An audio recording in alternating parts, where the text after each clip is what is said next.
ഞാൻ doctor Satheesh Chandran, orthopaedic surgeon, CH hospital വാരം and mother and child hospital Kannur. ഞാൻ ഇന്ന് നിങ്ങളോട് സംസാരിക്കാൻ പോകുന്നത് വളരെ സാധാരണയായി കാണുന്ന, കുട്ടികളിൽ കാണുന്ന ഒരു അവസ്ഥയെ പറ്റിയാണ്. ഇതിന് പറയും പുൾഡ് എൽബോ. കൈയിൻ്റെ എൽബോ ജോയിൻറ്റിൻ്റെ അവിടെ ഉണ്ടാകുന്ന ഒരു ബുദ്ധിമുട്ടാണ്. കുട്ടികളെ താഴെ നിൽക്കുന്ന കുട്ടിയെ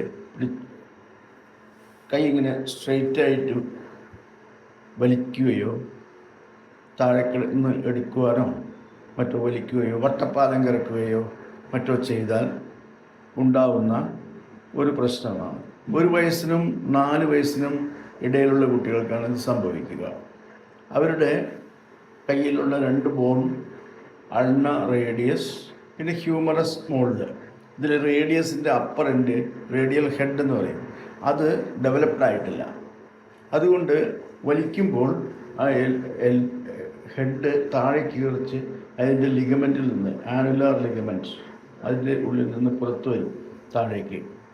ഈ അവസ്ഥയിൽ കുട്ടി കൈ ഇങ്ങനെ അനക്കാതെ ഇങ്ങനെ പ്രൊണേറ്റഡായി ഇങ്ങനെ ഒരു സ്യൂഡോ പാരാലിസിസ്, കുട്ടി കരയും, തൊടാൻ സമ്മതിക്കില്ല, തിരിക്കാൻ പറ്റില്ല, കൈ ഇങ്ങനെ നേരെയാക്കാൻ പറ്റില്ല.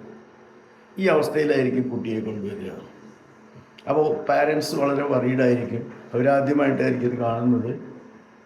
നമ്മൾ ഇത് ധാരാളം കണ്ടിട്ടുണ്ട്. ഇത് വളരെ സിമ്പിളായിട്ടുള്ള ഒരു വിഷയമാണ്, പക്ഷേ താൽക്കാലികമായി കുട്ടിക്ക് ബുദ്ധിമുട്ടാണ്. ഇതിൻ്റെ ചികിത്സ വളരെ സിമ്പിളായിട്ട് കൈ എൽബോ സ്റ്റഡി ചെയ്ത് ഒന്ന് സൂപ്പിനേറ്റ് ചെയ്ത് ഫ്ലെക്സ് ചെയ്താൽ അത് അതിൻ്റെ പൊസിഷനിൽ വീഴും. ഇത് ഒരു ഓർത്തോപെഡിക് സർജൻ ചെയ്യാൻ വളരെ സിമ്പിളായിട്ടുള്ള ഒരു ട്രീറ്റ്മെൻറ്റാണ്.